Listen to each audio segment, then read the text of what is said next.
The apostles gathered around Jesus and told him all that they had done and taught. He said to them, "Come away to a deserted place all by yourselves and rest a while." Please be seated.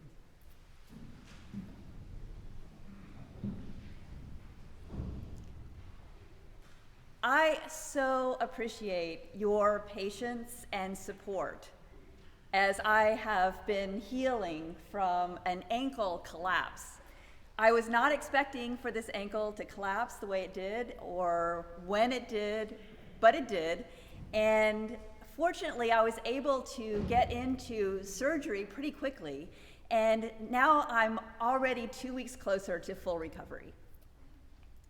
But this is one more example of what all of us who have lived a little bit of life know. These unexpected things happen. They can turn everything upside down.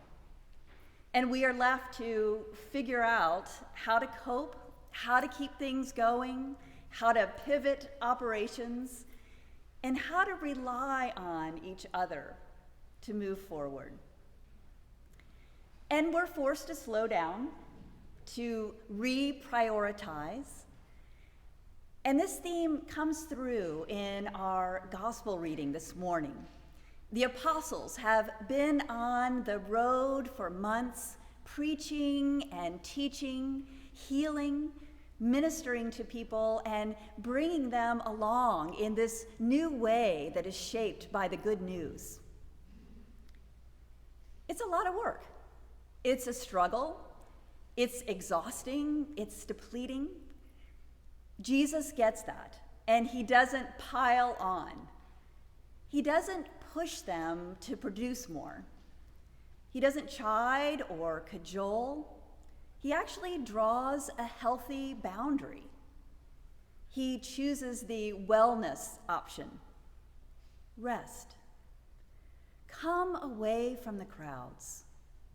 Recenter, refocus, pray, reinvigorate, re-enliven. I'm part of several professional colleague groups, and someone recently sent an instructive job posting, and I think it was crafted partly as a joke, but it made an important point. Instead of highlighting the work skills needed for the job, it highlighted the boundary setting skills needed to do the job in a healthy way. Instead of laying out the paid vacation options, it insisted that the candidate have the fortitude to actually take the vacation that was offered.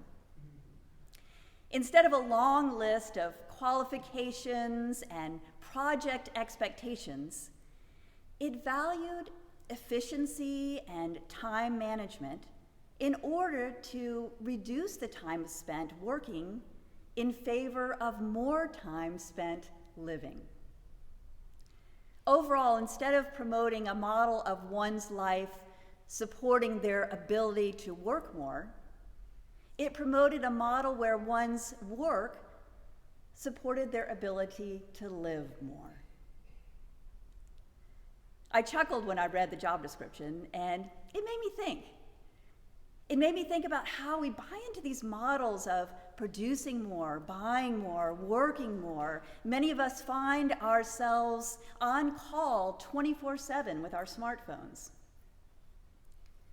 When asked, what would Jesus do?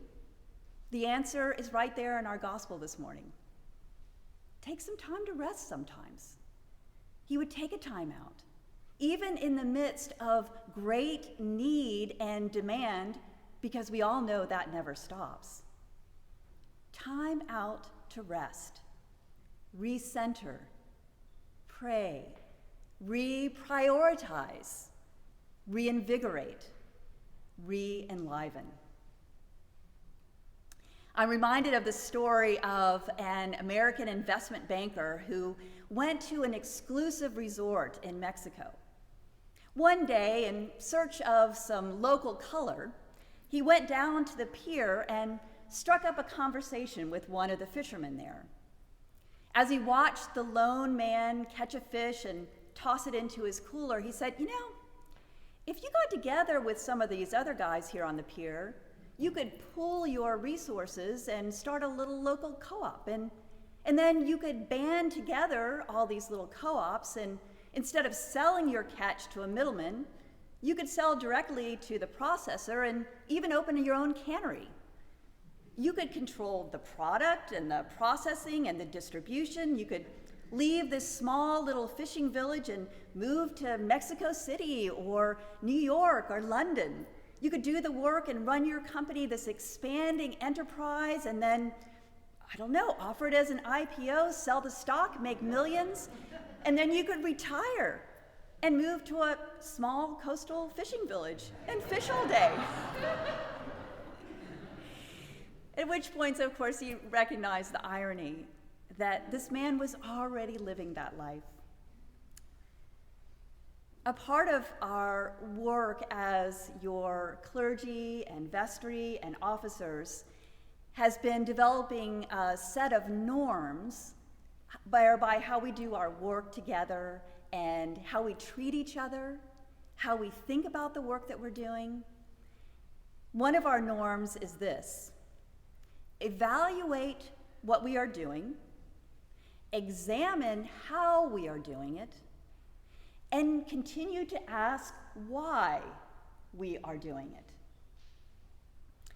Well, there's a spiritual basis behind this practice. It's called the examen. And some of you may be familiar with this foundational principle of Ignatian spirituality.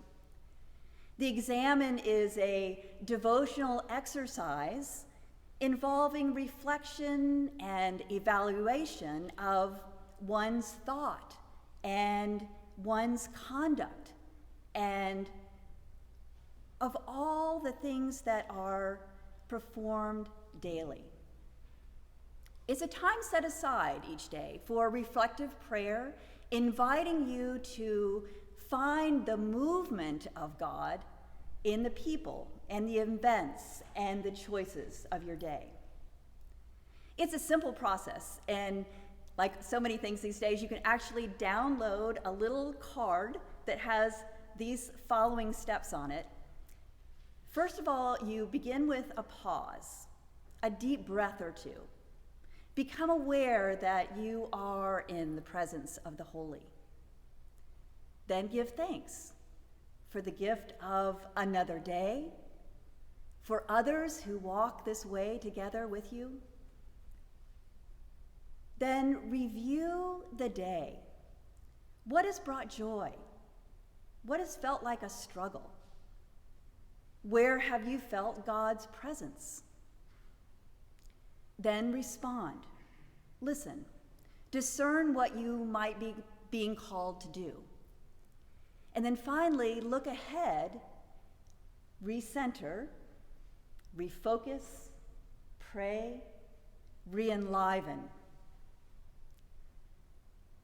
God brings all these things together in ways we don't expect, particularly in situations that we don't expect. Through exercises like the examen, we can better tune ourselves to the movements of the Spirit and to what God is doing. And then we can more effectively and wholeheartedly cooperate and align ourselves and our actions and our thoughts and ourselves with what God is doing. Come away, Jesus says, and rest a while. Because you are no longer strangers and aliens, but you are citizens with the saints and also members of the household of God, built on the foundation of the apostles and the prophets, with Christ Jesus himself as the cornerstone. In him, the whole structure is joined together and grows into a holy temple, in whom you are also built together spiritually into a dwelling place for God.